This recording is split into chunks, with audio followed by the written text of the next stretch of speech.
guys, welcome back to my channel. Today I'm going to be responding to a video from content creator Red Pen Logic, who has made a couple of videos in response to some of my TikToks, and so I thought it would be interesting to take one of those response videos, break it down, and let's talk about it. Don't forget to subscribe if you aren't already and to ring the notification bell. That way you'll know when I post new content. So let's start by watching the video, and then we'll break it down and we'll respond to it.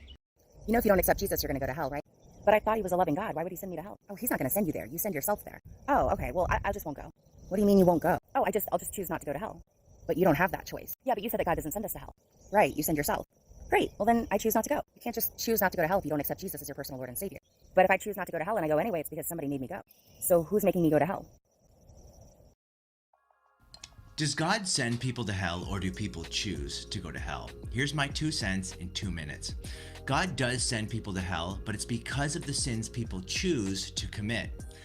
I want to start off by saying that I actually really appreciate that he admits that God does have a responsibility in this system, because a lot of Christians that I talk to will completely fail to acknowledge that it is in fact God who sends people to hell. They won't even entertain the language. And I think that's because they don't like considering the fact that this God, who is supposed to be full of love and compassion, could willingly and could want to send someone to hell for all of eternity and to punish them in the harshest way possible. And so I don't think that Christians who want to believe in a good God full of grace want to think about this God actually sending someone to the worst possible place to receive the worst possible punishment. God doesn't send you to hell. It's your sin, it's your action, it's you. You have the choice and you send yourself to hell. God doesn't want you to go there.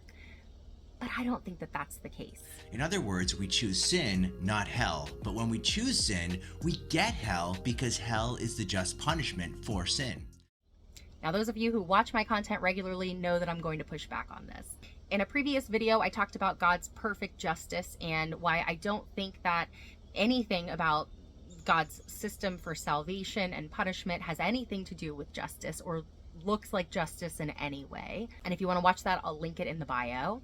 But justice, as most of us, I think, define it, is the fair treatment of an individual, getting what you deserve, being treated according to your actions. In our justice system, though I think it is incredibly flawed, most of us hope that if it's enacted properly, that people will get what they deserve. They will be punished according to their actions. If someone commits a petty crime, they steal from a grocery store and they get caught, they might spend a night in jail, maybe they might get fined, but they're not going to receive a very harsh punishment. You know, hopefully they learn their lesson, they move on, and they don't do it again. If someone decides that they want to go out on a mass murdering spree and go harm a bunch of individuals, well, then within our justice system, usually those people are punished to the harshest extent of the law.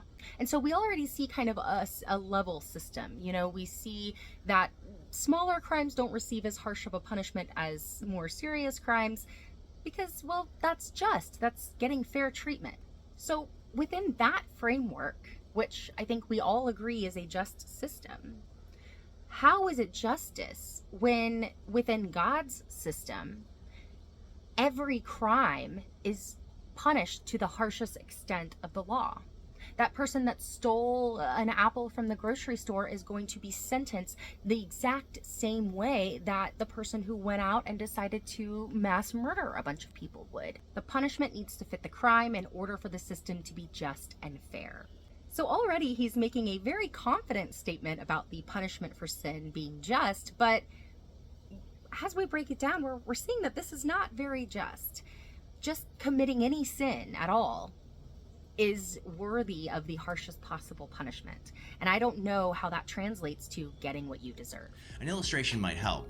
Imagine a man is in prison for murder. We could ask, why is he there?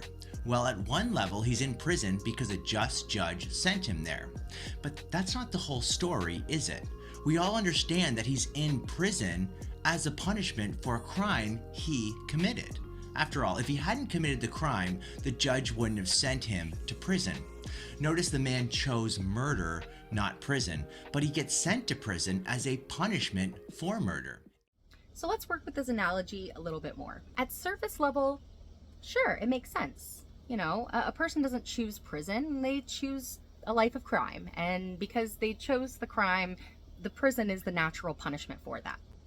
But again, let's consider the fact that regardless of what crime this man committed, whether he murdered everyone in a city or he stole a pack of gum from the grocery store, he's going to be treated exceptionally harshly. He's going to be treated in the harshest way possible. Not only is he going to get sent to prison for the rest of his life, but while he's in prison, they're going to spend every single day torturing him, making sure that he is living in agony and pain and regret for committing his crime. And even in our prison system, we have rules and regulations for how prisoners should be treated. We're not allowed to torture them. We're not allowed to treat them inhumanely. Do we? Yes. Are private prisons a problem? Yes. But I think that we all mostly agree we shouldn't be torturing people in prison. And so even within our flawed justice system, as messed up as it is, we are still treating people more humanely than God. In a similar way, we could ask, why do people go to hell? Well, in one sense, people go to hell because God, the perfectly just judge, sends them there. But again, that's not the whole story. Hell is a punishment for the moral crimes we choose to commit. Hell is the punishment for the moral crimes we commit. It's a lot to unpack there, and I feel as though I could probably make an entire video just unpacking that single sentence, but I want to try to stick to one single point here and break that down. The claim is that we are sent to hell because we intentionally break the law of God, in the exact same way that people are sent to prison because they intentionally break the laws of the land. But there's just one major difference between these two scenarios, and that's knowledge of the law. Absolute certain knowledge of the law. See, in our system here on earth, we create laws, we publish those laws, we make those laws readily available to all people so that there's no way someone could claim ignorance of the law. I can look up the laws online. I could contact my local law enforcement and I could ask them about certain codes or laws that we are to abide by if I'm confused. I can know without a doubt that if I'm speeding, I'm committing a crime because the law has been made readily available and accessible to me. But imagine if none of us were really quite sure of what the laws of the land were. Imagine if you weren't sure what the speed limit was because it wasn't posted. Instead, you had to read an ancient book full of hyperbole and metaphorical language and poetic language that has been translated improperly thousands of times that we don't even have original copies of, and you were to read that book and just subjectively interpret what the laws might be in that book. What if you didn't have easy access to these laws? What if you couldn't call law enforcement and have them tell you this is what the laws are? Or what if you called law enforcement and one of the officers gave you, a list of laws, and then you called another officer and he gave you a completely different list of laws, and he said, well, no, that's not how you actually interpret the laws. This is how you're supposed to interpret the laws. Don't listen to him. He's not a true officer, even though they're both claiming to be officers and they both have a badge. That would be absolutely insane, because then if I go speeding without knowing what the speed limit is, without knowing for sure what the law is, and then I get arrested for speeding, and then I get locked up, and I am tortured for the rest of my life in prison because I broke a law that I didn't even know was a law, I don't think any of us would consider that a just system. Within God's universe, you have to have faith to believe any of it. And there are 45,000 plus denominations within Christianity that all disagree with one another. And so when you're talking about this moral law, this absolute moral law, well, not even the denominations within Christianity can agree on what this moral law is. And then outside of Christianity, you have even more religions and more ideas of what is and isn't moral. It's all subjective. There is no absolute code that anybody can look to with certainty and know for a fact what the law is. And even within that book, how are you supposed to really know what is and isn't right? Think about marriage and divorce. According to Jesus, nobody is supposed to get divorced except for in the cases of sexual immorality. If your partner cheats on you, well then sure, you can divorce them. But what about if your partner abuses you? What if you're being harmed by your partner? Jesus didn't say that you can get divorced then. Some pastors you'll go to and they'll say you need to stick it out, stand by your man or your woman. Jesus said not to get divorced. That's in the book. You go to another pastor and that pastor says, well, no, there's some nuance there. You can divorce. It's okay. Jesus isn't going to be mad at you for divorcing your abusive spouse. So now you've got two pastors claiming to be Christians giving you two completely different ideas of what this law is, because it is subjective. And a subjective law that is not made easily accessible to all people, that then dishes out the harshest possible punishment for every violation of that law, that's not fair. That's not a fair system. So we are stepping way far away from any kind of fairness or justice in this system. I do not know God's law. I know that this gentleman who has created this video has an idea of what God's law is, but he could be wrong. He could be wrong about his subjective interpretation. He can't possibly know every law God has and whether things that he does is a violation of that law or not. He's just guessing, just like everyone else is within Christianity and outside of it. Morality is complicated and subjective and nuanced. And a lot of Christians don't like that. They want it to be black and white. They want it to be a strict moral code that is, easy to follow. And it's not. It's not at all. A good judge doesn't sweep evil under the rug. Instead, he brings about perfect justice by punishing every wrong action, and God misses nothing. That's the bad news. Now, if we trust in Jesus, he will stand in our place and pay the penalty for us. That's the good news. But apart from Jesus, we'll have to pay the penalty for ourselves. So either Jesus pays or we pay. Yes, God sends people to hell. In fact, Jesus says people are thrown into hell. Does that sound like people go willingly? No, people don't choose hell. Rather, they choose sin and get hell because hell is the just punishment for sin. I love how he says in this video that a good judge can't just sweep evil under the rug. He has to punish it. But then he immediately goes on to describe a system in which that's exactly what this God does. He sweeps evil under the rug when he allows some innocent bystander to come and take the punishment for the crime. And then he calls this justice. And he does it so confidently, but he's not actually explaining how this is just. Now, I talk about this more in depth in my video where I deconstruct God's perfect justice. I definitely recommend you check it out.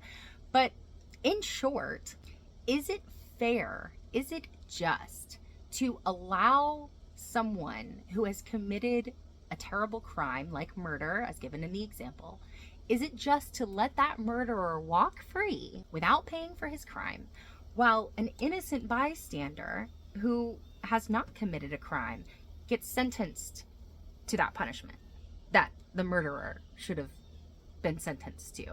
This good and righteous judge, this judge who enacts perfect justice, sees a man on trial for murder. He receives all of the evidence that shows this man did commit the murder. He has a verdict from a jury of this man's peers that say, yes, we believe this man has committed a murder and we convict him of this crime. And then the judge enacts the harshest possible punishment that he can enact to punish this man. And then instead of following through with that punishment and serving justice, he lets that man walk away out of the courtroom. He's free. And he lets some random stranger who didn't commit a crime in the courtroom go take his punishment. And not only that, but he doesn't actually enact that harshest possible punishment that he decided was for the crime, that was a just punishment for the crime. He doesn't enact that on this innocent bystander, which, good, I guess. But this innocent bystander basically just needs to be like beat up and then, sits in jail for 3 days and then he gets to walk free. In fact, he gets to like reign over the whole land. He gets to be God of the universe. The more we break this down, it's wild to me that people see justice in this. And I think the only reason people see justice in this is because they're redefining what justice is. And they're letting people who just confidently say this is justice tell them that it is. But if you actually break it down, if you consider the analogy, if you flesh out this analogy that he is using, I'm walking through his analogy, I'm not finding any fairness and I'm not finding any justice. If we've decided that a just system is that a murderer receives eternal torment for his crime, then we're not enacting justice if someone else takes his place and doesn't even receive that harsh punishment, but they receive like 3 days in jail and then they get to walk free. Nobody's getting justice in this scenario.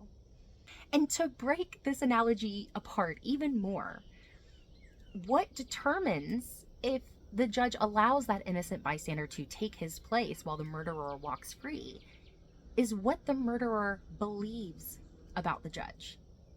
If the murderer believes in the judge and adores the judge and worships the judge and spends the rest of his life dedicated to praising this judge for being so great, well, then the judge will let the innocent bystander take his place and pay for his crime. But if that murderer doesn't believe in the judge, doesn't want to dote on the judge and worship the judge and dedicate his life to the judge, then the judge is going to make him serve his punishment in prison.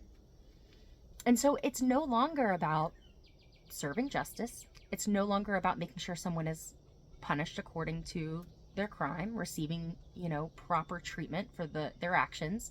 Now it's all about what the person who committed the crime believes about the judge, what they think about the judge, because the judge is so attention starved and in need of being praised that if the murderer doesn't want to praise them, then they're not going to let some innocent bystander take their punishment.